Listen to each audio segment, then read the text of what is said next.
Hello friends, स्वागत है फिर से हमारे यूट्यूब चैनल में एक नई सच्ची कहानी के साथ। जी हाँ दोस्तों, कहानी बहुत ही अच्छी है, इंटरेस्टिंग कहानी है। अगर आप इसे सुनोगे तो यकीन करना थोड़ा मुश्किल हो जाएगा।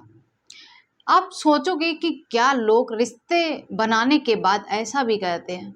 जी हाँ दोस्तों, कहानी बहुत ही इंटरेस्टिंग है। बने रहिए हमारे वीडियो में और बताते हैं फिर एक लड़का होता है जो पढ़ाई करने में बहुत ही ज़्यादा मेहनत कर रहा था। पढ़ाई लिखाई उसने इस तरीके से की थी मानो उसने अपनी जी जान लगा दी थी। जो पढ़ाई लिखाई काफ़ी करने के बाद, काफ़ी संघर्ष, काफ़ी मेहनत करने के बाद वो अपनी कामयाबी को हासिल कर लेता है।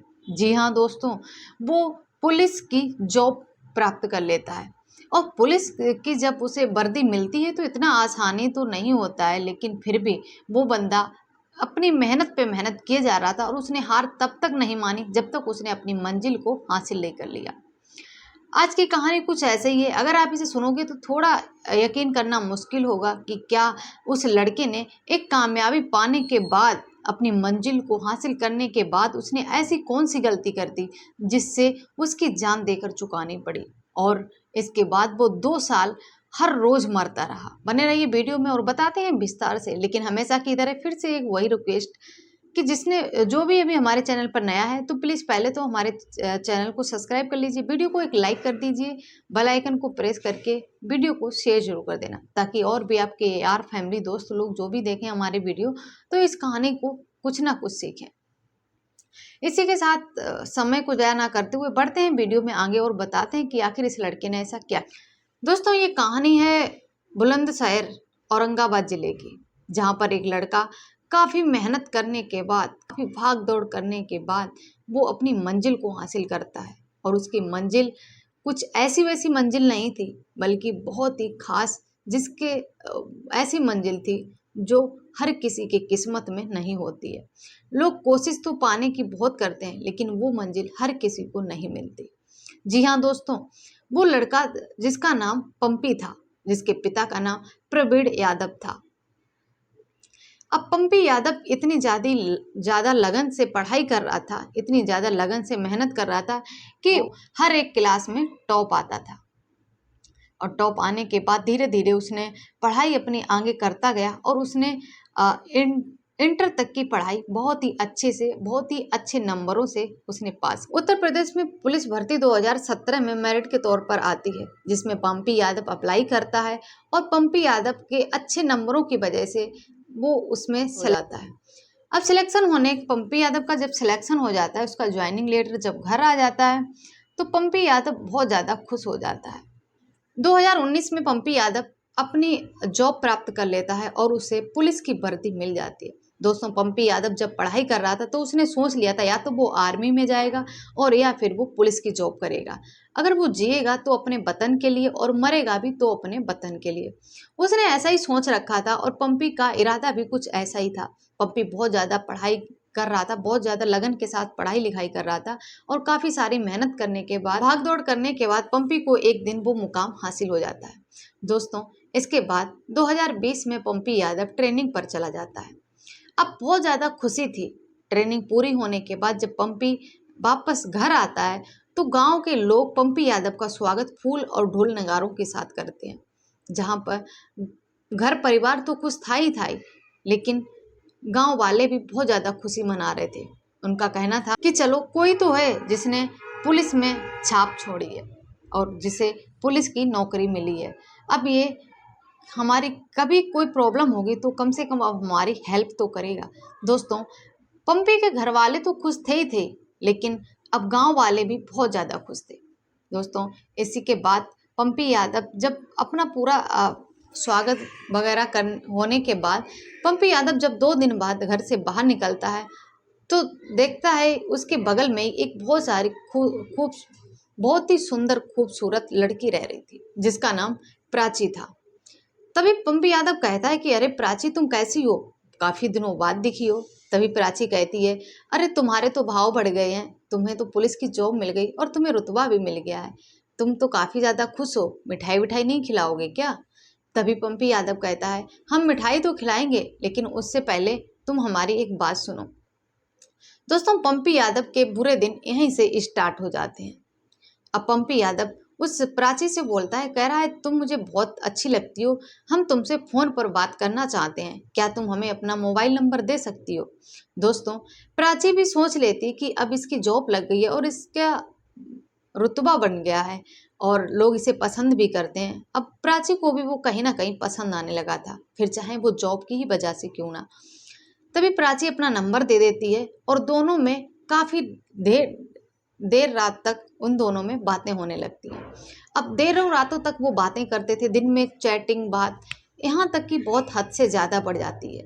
तभी कुछ दिन के बाद पंपी यादव कहता है तुम एक काम करो, मुझे तुमसे मिलने का बहुत मन कर रहा है, क्या तुम अकेले हमसे मिल सकती हो। तभी प्राची कहती है कि हाँ क्यों नहीं, आप बताओ कहाँ मिलना है।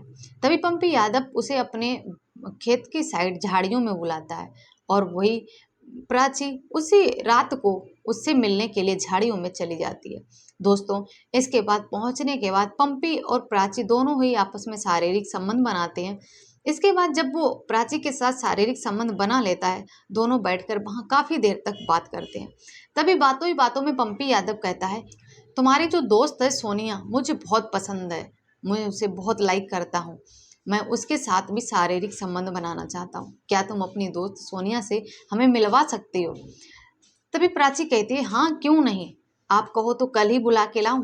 तभी पंपी यादव कहता है, हाँ ठीक है, तुम कल ही मुझे उससे मिलवा देना। इसके बाद प्राची सोनिया को अपने दूसरे ही दिन सोनिया को अपने साथ लेकर आती है और पंपी यादव से मिलवा देती है। अब पंपी यादव जब सोनिया से मिलता है तो बहुत ज़्यादा खुश हो जाता है। पंपी यादव था, उसे लगभग 1 महीने की छुट्टी मिली थी। अब वो पूरे 1 मंथ तक उन्हीं लोगों के साथ में मिलने मिलाने में ही निकाल देता है। अब जब प्राची जाती थी तो सोनिया भी साथ में जाती थी और दूसरे तीसरे दिन तीनों ही वहां पर जाके शारीरिक संबंध बनाते थे। शारीरिक संबंध बनाने के बाद जब इनका ये मिलना मिलाना का काम खत्म हो जाता था तो तीनों बैठकर एक साथ बात किया करते थे। दोस्तों, अब सोनिया और प्राची को उससे शारीरिक संबंध बनाने में बड़ा ही मजा आने लगा था और वो दोनों एक दूसरे को बहुत ज्यादा पसंद करने लगे थे। जब सोनिया पंपी से शारीरिक संबंध बनाती थी तो प्राची खड़े होकर वहां पर पहरा देती थी और जब प्राची बनाती थी तो सोनिया खड़े होकर निगरानी किया करती थी। अब दोस्तों, दोनों का ही ऐसे ही मिलना मिलाना चलता रहा।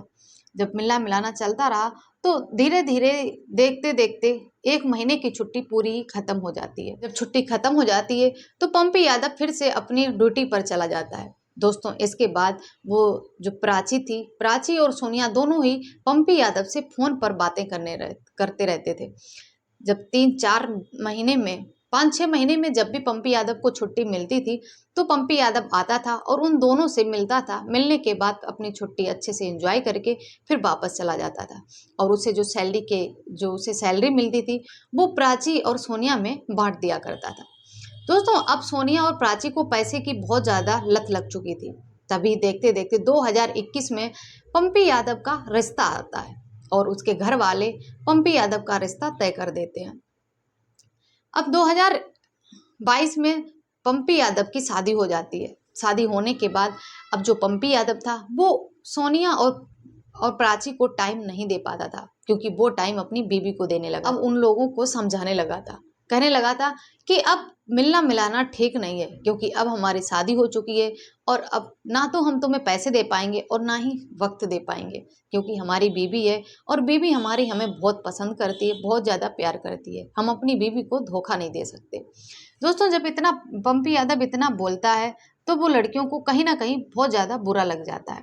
तभी धीरे धीरे पंपी यादव ने धीरे धीरे उन लड़कियों से बात करना कम कर दिया था। अब ये चीज लड़कियों को पसंद नहीं आ रही थी। सोनिया और प्राची दोनों ही मिलकर अब पंपी यादव को परेशान करने में लग जाते हैं। पंपी यादव को फोन करते हैं और उनसे पैसे मांगने। अब घर वाले भी कहीं ना कहीं नाराज हो रहे थे कि तभी पंपी यादव कहता है कि देखो अब जो था उसे भूल जाओ, हमसे गलती हो गई है, हम माफी मांगते हैं, लेकिन अब तुम अपने जिंदगी देखो, हमें जितना जो कुछ करना था हमने कर लिया है। अब मेरी शादी हो चुकी है, मेरी बेबी है, अगर मेरी बेबी को इन सब चीज़ों के बारे में पता चलेगा तो वो बर्दाश्त नहीं कर पाएगी। दोस्तों, इसके बाद प्राची और सोनिया पर पैसों का बहुत ही ज़्यादा बोझ सवार हो गया। अब उसे ब्लैकमेल करना शुरू कर देते हैं। तभी पंपी यादव अपने सोनिया और प्राची को समझाता है और कहता है देखो अब हम तुम्हें पैसे नहीं दे सकते क्योंकि अब पैसे हमें घर पे भी देने होते हैं और हमारी पत्नी है उसे भी जवाब देना पड़ता है।